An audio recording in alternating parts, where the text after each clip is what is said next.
मित्रों नमस्कार, मैं GSL पांडे आज आपके लिए लेकर आया हूँ संस्कृत विषय में अति लघु उत्तरीय प्रश्न। ध्यान दीजिए, मैं संस्कृत को अधिक पढ़ाने का इसलिए प्रयास कर रहा हूँ कि संस्कृत में गणित विषय के समान बैक लगता है। DLED के सभी छात्र संस्कृत से सावधान रहें, इसलिए आइए इसको फिर से ध्यानपूर्वक पढ़ते हैं। पहला प्रश्न है, अयुण सूत्र में कितने प्रत्याहार हैं? अयुण सूत्र ये क्या है? अष्टाध्यायी के माहेश्वर सूत्रों में पहला सूत्र है अयुण। इसमें एक प्रत्याहार है, केवल एक प्रत्याहार है एक सूत्र में, जिसका नाम है अण। पहले और अंतिम वर्ण को लेकर प्रत्याहार बनाया गया है। और दूसरा प्रश्न है, साधुदय एवं गुरुत्साह का संधि विच्छेद कीजिए।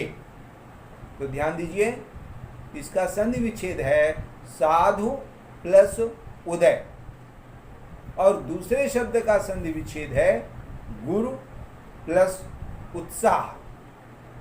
दोनों में हिरस्व को दीर्घ में बदल दिया गया है, इसलिए दीर्घ स्वर संधि यहाँ बनती है।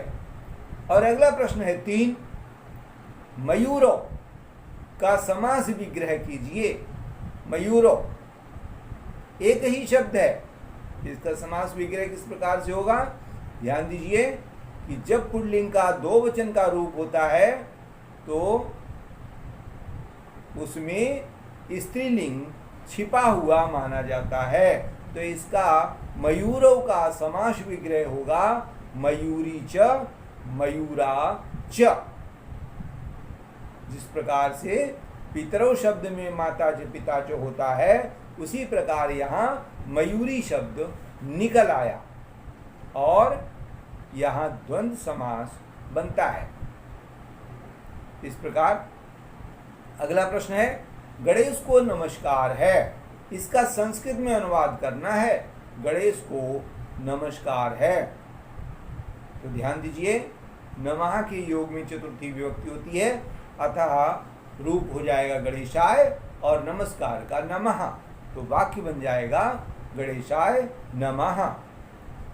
और अगला पांचवा वाक्य है, पांचवा प्रश्न है, पायम पायम शब्द में कौन सा प्रत्यय लगा है?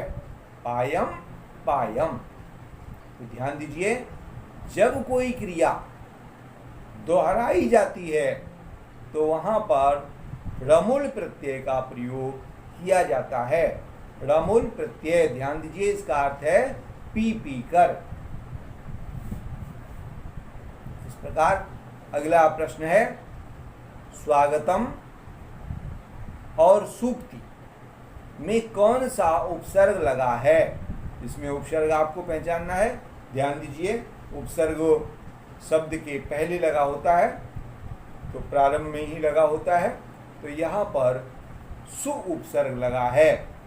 उपसर्ग ढूंढने के लिए अगर संधि विच्छेद हो सकता है तो संधि विच्छेद कर दें, और जो पहला पद होगा, पहला शब्द जो होगा, वही उपसर्ग का काम करता है।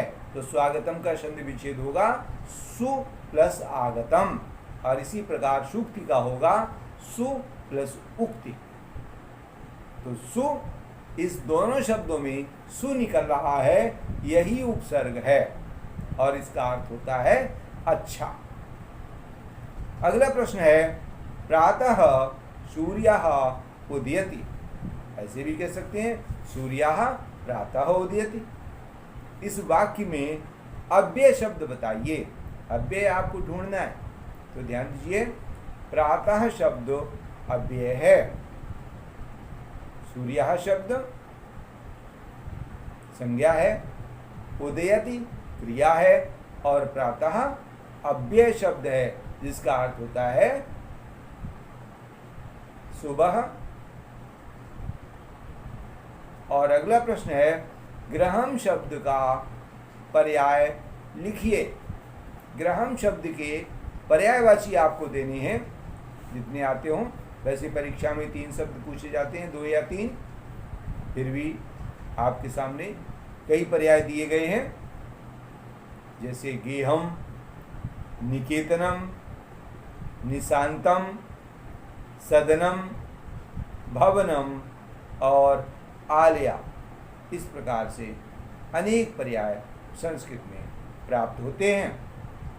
और अगला प्रश्न है आपके सामने, एकाधिक नवशतम, ये एक संख्या है, इसको हिंदी अंकों में क्या पढ़ेंगे?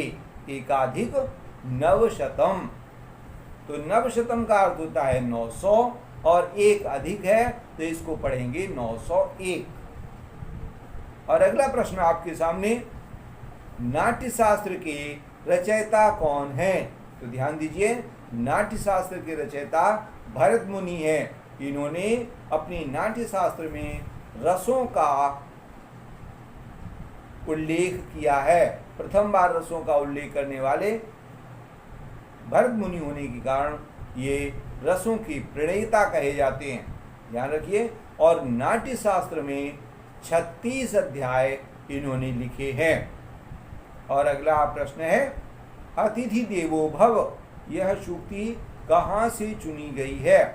अतिथि देवो भव, इसका अर्थ होता है अतिथि देवता के समान होता है। यह जो सूक्ति है तैत्तरीय उपनिषद से लिखी गई है, तैत्तरीय उपनिषद। और अगला प्रश्न है, एक श्लोक से प्रारंभ होता है, न चौरहार्यम न राजहार्यम न भ्रातृभाजी न भारकारे व्यय कृते वर्धते नित्यम विद्याधनम सर्वधनम प्रधानम। इस श्लोक से या इस पद्य से हमें क्या शिक्षा मिलती है?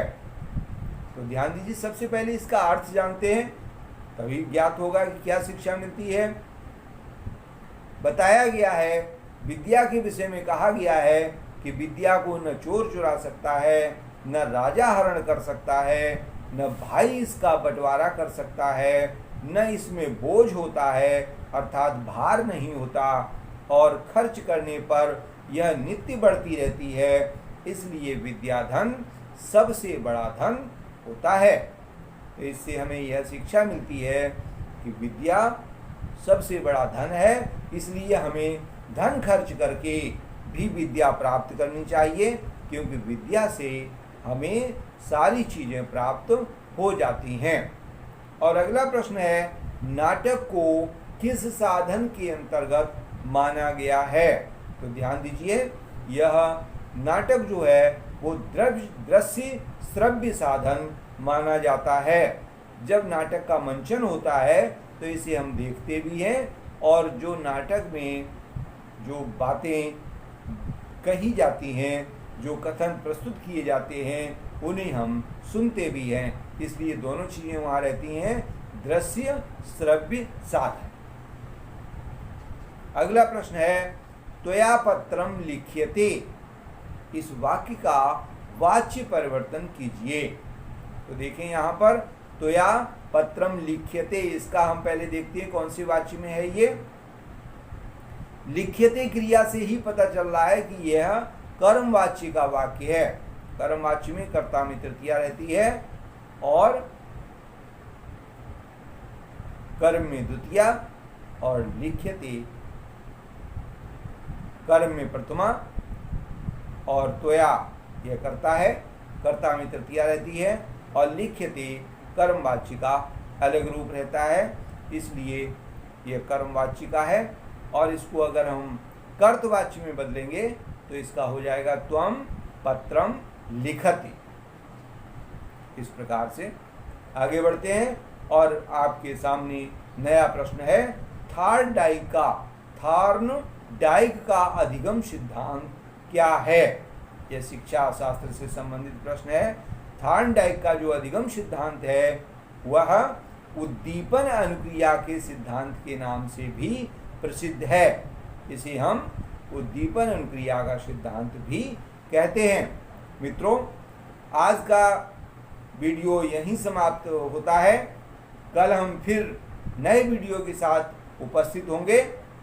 जय हिंद, जय भारत।